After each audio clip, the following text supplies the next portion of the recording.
hemos adorado y vamos a ir a la palabra de Dios. Vamos a ir derecho nomás, directo a la Escritura. Evangelio según San Juan, capítulo 7. Evangelio según San Juan, capítulo 7. El último versículo de ese capítulo. Versículo 53. Versículo 53, Evangelio según San Juan, capítulo 7. ¿Lo tenemos? Vamos a leer en el nombre del Padre, del Hijo y del Espíritu Santo. Cada uno se fue a su casa, y Jesús se fue al monte de los Olivos. Y por la mañana volvió al templo, y todo el pueblo vino a él, y sentado él les enseñaba.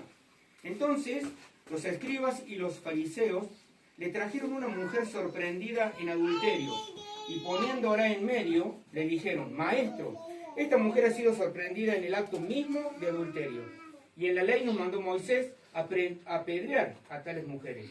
Tú pues, ¿qué dices? Mas esto decían tentándole para poder acusarle. Pero Jesús, inclinado hacia el suelo, escribía en tierra con el dedo. Y como insistieran en preguntarle, se enderezó y les dijo: el que de vosotros esté sin pecado, sea el primero en arrojar la piedra contra ella. E inclinándose de nuevo hacia el suelo, siguió escribiendo en tierra. Pero ellos, al oír esto, acusados por su conciencia, salían uno a uno, comenzando desde los más viejos hasta los postreros, y quedando solo Jesús y la mujer que estaba en medio. Enderezándose Jesús, y no viendo a nadie, sino a la mujer, le dijo: Mujer, ¿dónde están los que te acusaban? ¿Ninguno te condenó? Ella dijo: Ninguno, Señor. Entonces Jesús le dijo: Ni yo te condeno, vete y no peques más. Vamos a orar. Padre, te damos gracias en el nombre de Jesús que hemos leído tu palabra. Yo te ruego que tu Espíritu Santo sea quien ministre cada vida, ministre cada corazón, Señor, porque tú eres el único que escudriña lo más profundo de nuestro ser. Por eso ahora háblanos por medio de tu palabra en el nombre de Jesús. E incluso, Señor, ministra a los niños que están jugando, Señor. Que tu Espíritu Santo también ministre el espíritu de estos niños, Señor. Tu palabra nos enseña, instruye al niño en su camino, que aun cuando fuera grande no se va a apartar de él. Gracias, Padre, por cada uno de mis hermanos que podemos en esta noche escuchar de tu palabra. En el nombre de Jesús. Amén. Amén. ¿Le ha pasado alguna vez? Yo a las prédicas me gusta poner un título. Y el título es El rechazo en la iglesia. ¿Alguna vez le pasó eso? ¿Le ha pasado de ir a una iglesia y sentirse rechazado, sentirse como sapo de otro pozo, sentirse así? ¿Qué hago? No me encuentro, no estoy acá, estoy en otro lado. Este no es mi lugar. ¿Les ha pasado alguna vez ir a una iglesia y decir: yo no estoy acá? O que Dios no habla. O que Dios, no sé, no es lo que yo estaba esperando.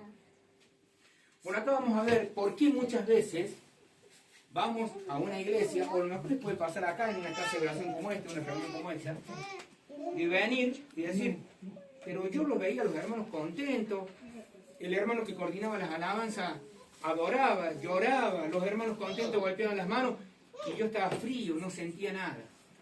¿Por qué pasan este tipo de cosas? Por ahí, el predicador no tenía comunión con Dios, no tenía unción.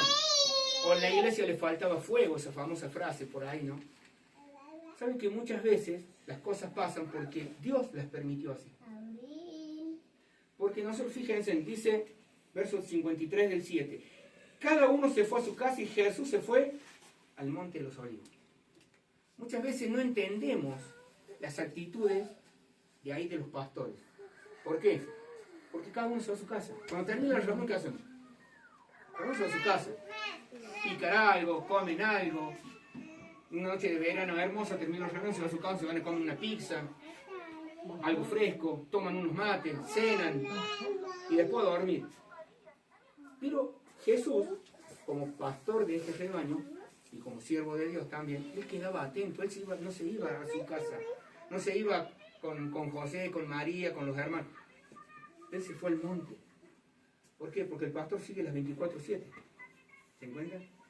Si nosotros acá nos vamos, una hora me venía con el hermano Víctor, pero si nosotros vamos con el hermano Alejandro, que me trae siempre los jueves, y nos vamos en la ruta y estamos llegando a Embalse y recibimos un llamado, pastor, ore por alguno de nosotros porque no sé, por algo, una emergencia, pegamos la vuelta. ¿Se entiende lo que le digo? Tenemos que pegar la vuelta, venir, orar, lo que sea, y después volvemos a la 1 de la mañana, 2 de la mañana casi, bueno. O lo que sea, ¿se dan cuenta? Pero nosotros vamos a casa, nos relajamos. Y acá yo les voy a poner un poquito en contexto para que entiendan después el desarrollo de esta palabra. En primer lugar, Jesús tenía 12 discípulos, que después fueron los 12 apóstoles. ¿Saben por qué fueron 12? No podían ser 10, ni 13, ni 14, 12. Porque de acuerdo a las costumbres judías de aquel tiempo, de aquel siglo, del primer siglo, en una reunión como esta, en una casa, si no había 12 hombres mayores de 11 o 12 años para arriba, no se podía hacer una reunión.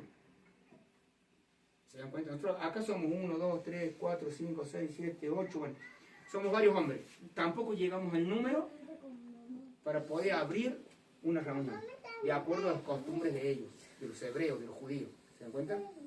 Entonces Jesús tenía 12 apóstoles, futuros 12 apóstoles, 12 discípulos. ¿Y quiénes eran esos 12 discípulos? Una iglesia ambulante. Por eso Jesús se paraba en cualquier lado, predicaba, y los fariseos, los escribas de aquel tiempo, la sangre les hervía. ¿Por qué? Porque decía, no lo podemos encontrar en una falla, ni siquiera en esto, porque encima tiene 12 que lo están siguiendo. O sea, no quebrantaba ninguna ley. Jesús con sus 12 tenía una iglesia ambulante.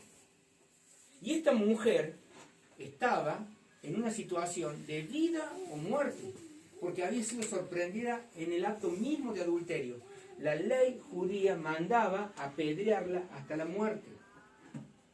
Ahora fíjense en ustedes esto, una situación de vida o muerte, una situación que dice, ya está, no doy más, me rindo, me entrego, Señor, estoy en tus manos. ¿Y a dónde fue? ¿A cualquier pastor? No, fue al pastor de los pastores, al mismísimo Señor Jesucristo, que Él dijo, yo soy el buen pastor, el que voy a dar la vida por las ovejas. Sin embargo, ese buen pastor la ignoró. ¿Se dan cuenta a dónde quiero llegar? Porque por ahí llegamos a la iglesia y decimos, pero yo estoy ignorado. Este pastor, el pastor de los pastores, escribía con el dedo en la tierra. Ustedes imagínense si lo llevamos estos días hoy. Imagínense que una mujer con semejante problema llega al pastor Jesús, quiere hablar con él, y el pastor Jesús está en su oficina, y no le lleva el apunte, y pasa el tiempo, y todo allá afuera la quieren apedrear. Y Jesús seguía escribiendo. ¿Saben qué escribía con el dedo en la tierra? Después, en otra oportunidad se lo la respuesta de esto, no, porque para que no se haga más largo, y no me quiero ir del tema, la respuesta, ¿qué escribía Jesús con el dedo en la tierra? La respuesta está en el profeta Jeremías. Pero sí se sabe qué escribía. Y Jesús seguía con el dedo en la tierra. Hoy en día a lo mejor estaba con el celular, con una computadora, y no le llevaba el apunte. Imagínense en llegar a la iglesia, querer hablar con el pastor, decir, tengo este problema, tengo esto es de vida o muerte, no doy más. El pastor le ignora. Y hemos leído todo el relato. ¿En algún momento alguno de los discípulos habló algo? No. La iglesia que supuestamente Jesús tenía ambulante, esta iglesia no entra en acción. O sea que esta mujer estaba a la deriva de Dios. A que le pase lo que le pase. El pastor le ignoraba, dibujaba con el dedo en la tierra. Los discípulos, ninguno entró en acción. Y después tenían un montón de cosas que se las querían comer viva. A esta pobre mujer puede haber sido los problemas cotidianos de la vida, problemas con hijos adolescentes, las deudas, que no sabemos para dónde disparar, para dónde ir. Que por ahí si pagamos esto, no sabemos qué comemos mañana o qué le vamos a comer a los chicos pasado mañana. Y si a los chicos les compramos zapatillas para ir a la escuela, después ¿qué le damos de comer? Y hay un montón de cosas que nos quitan el sueño, que no nos dejan dormir, que nos dan intranquilidad. Y queremos ir a la iglesia para decir, voy a buscar un poco de paz. Y resulta que el pastor me ignora, los diáconos me ignoran, los hermanos me ignoran, el portero no sé qué le pasó, me saludó mal. Y cuando menos acordamos, de repente decir, ¿para qué fui a la iglesia? ¿Para qué voy a ir si Dios no me escucha, si Dios no me habla? Nadie me lleva el apunte, todos me ignoran. Pero fíjense, que Jesús nunca les habló como pastor. Jesús decía, y le dijeron, maestro, esta mujer ha sido sorprendida en el acto mismo del adulterio. Y verso 7, y como insistieran en preguntarle, se enderezó y le dijo, el que de vosotros esté sin pecado, que arroje la piedra contra ella. Fíjense, noten esto. A la mujer Jesús la sigue ignorando, ¿eh? Jesús se levanta, ¿y con quién habló? Con la mujer. Le dijo, bueno, vení, mira, yo soy tu consuelo. No. Habló con el problema. Ese es el tema. ¿Por qué muchas veces vamos a la iglesia y nos sentimos ignorados? Porque Dios quiere tratar con el problema, no con nosotros. Porque ya es problema de Él, no es problema nuestro. ¿Se entiende? A ver, si alguien agrede a uno de sus hijos, por ejemplo, los chiquitos que están jugando acá, ¿con quién va a tener? Viene un vecino, la nena viene llorando porque un vecino la agredió. ¿Con quién es el problema? ¿Con la nena o con el papá? ¿Con la mamá? ¿Se dan cuenta? Si ustedes dos vienen llorando la nena, mamá, el vecino de lado me retó, me pegó, no sé, algo me hizo. Y a lo mejor vos como mamá, y no, abraza a la nena, pero vos como papá, ¿qué haces? Vas a actuar vos como hombre. ¿Por qué? Porque el problema ya no es con ella. Cuando nosotros tenemos una lucha, que dice la Escritura, la lucha no es contra carne y sangre, sino contra huestes y principados de maldad. Cuando nosotros entendemos de que la lucha no es contra nuestro cónyuge, no es contra nuestros hijos adolescentes, no es contra nuestros vecinos, no es contra el patrón, no es contra el compañero de trabajo, sino que la lucha es contra huestes de maldad que batallan en los aires. Por eso es que Jesús trató con el problema, por eso es que Jesús directamente va a los fariseos y le dice, a ver, el que esté libre de pecado, ¿por qué? ¿Y quién es el único que les puede hablar de pecado? Dios. ¿Quién es el único que le podía decir a la mujer, andate ni yo te condeno? Dios. O sea que lo que le estaba queriendo decir Jesús, pará. No mires al hombre, no me mires a mí como hombre, a pesar que Jesús era el Dios hecho carne. Es lo que le estaba tratando, el mensaje que estaba tratando de decir a la mujer, es decir, dejemos que Dios se encargue de tu problema. Dejemos que Dios sea el que lleve por algo. Él fue a la cruz y ahí llevó todas nuestras enfermedades, llevó todas nuestras dolencias y llevó todas nuestras preocupaciones. Aparte, fíjense ustedes que siempre que alguien nos hace la guerra, alguna fallita tiene. Por eso cuando Dios nos confronta, se acabó y nosotros tenemos la victoria. Porque usted diga a mí una cosa, está bien, esta mujer fue encontrada en el momento justo del adulterio. ¿Qué es un adulterio? Una relación íntima, ¿o no? ¿Qué hacen estos chumas viendo una relación íntima de un hombre con una mujer? ¿Se dan cuenta? ¿Se entiende lo que les digo? Se lo voy a decir medio light porque hay chicos acá todavía. Si fuéramos mayores solo, profundizamos un poquito más. Pero bueno, el que lea entienda, decía el profeta.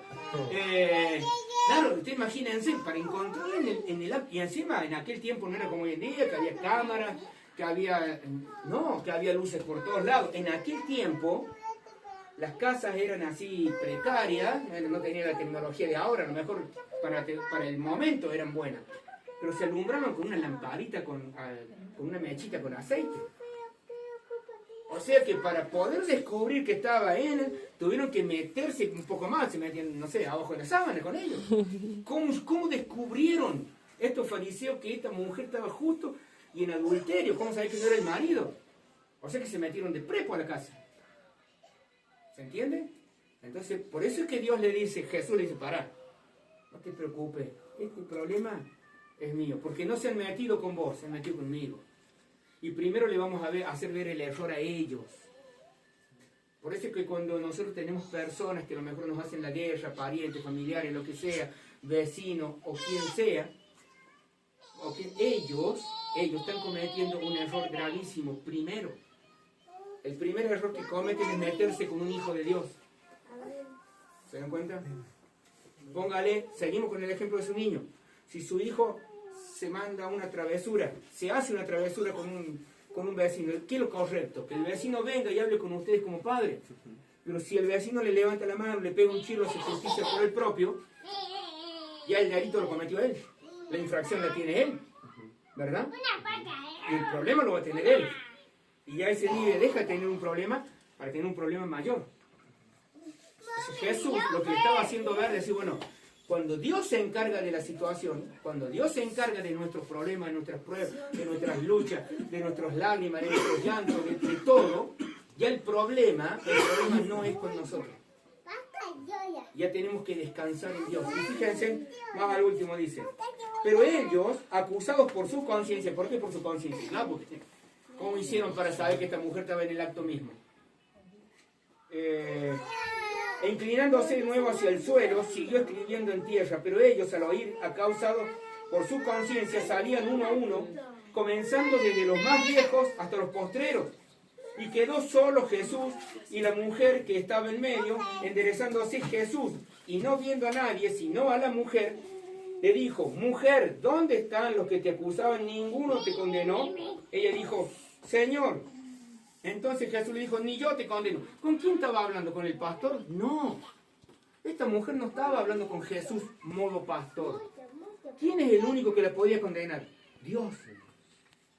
Esta mujer se encontró con que la iglesia la ignoraba, el pastor la ignoraba, pero porque Dios quería tratar personalmente con ella.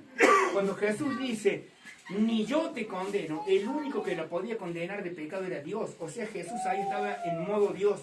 ¿Se entiende lo que le digo? ¿Usted me sigue? ¿Usted me está siguiendo? En modo Dios. Cuando nosotros, nuestras preocupaciones, nuestras cargas, nuestras luchas, las llevamos a los pies de Cristo, es otra cosa, porque ya se encarga Él. Cuando el Señor se encarga de las cosas, dormimos tranquilos. Cuando el Señor se encarga de las cosas cambian, la situación cambia. ¿Por qué? Porque después se empezó, dice la Escritura, y se empezaron a ir uno en uno. Es como cuando nosotros venimos a la final, yo no hice nada y de repente se me empezaron a solucionar las cosas, los problemas económicos, parecía que no tenía trabajo y de un día para el otro conseguí trabajo, parecía que no tenía esto y de un día para el otro lo tengo, parece que esto, y cuando menos acordamos, vemos que todo se va acomodando, se nos va acomodando todo, ¿bien? Se acomodó la situación, se acomodó aquella. Yo no pensaba que de un día para el otro con mi hijo se iba a acomodar y se acomodó. Yo no pensaba que con fulano, con mengano se me iba a y se acomodó. ¿Por qué? Porque de uno en uno se iban yendo. Porque Dios se hizo cargo. Y fíjense en ustedes. Y dice, verso 11, el último. Ella dijo, ninguno, Señor, ninguno la había condenado. Ni yo te condeno. Dice, vete y no peques más.